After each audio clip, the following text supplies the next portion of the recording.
ស្រមមីឆ្អិនបំពេញកិច្ចការ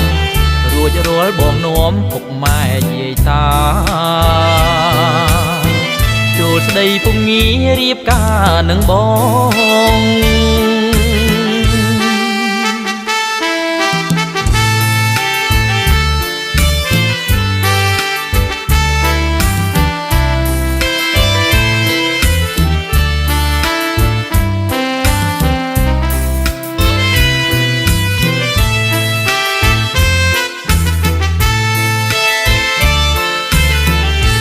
កំពុងចាំជួយចាំពីង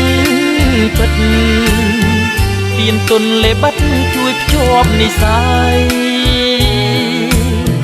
ទុនលេមេគង្គជួយធ្វើជាសង្ស័យខ្ញុំស្មោះនឹងស្រី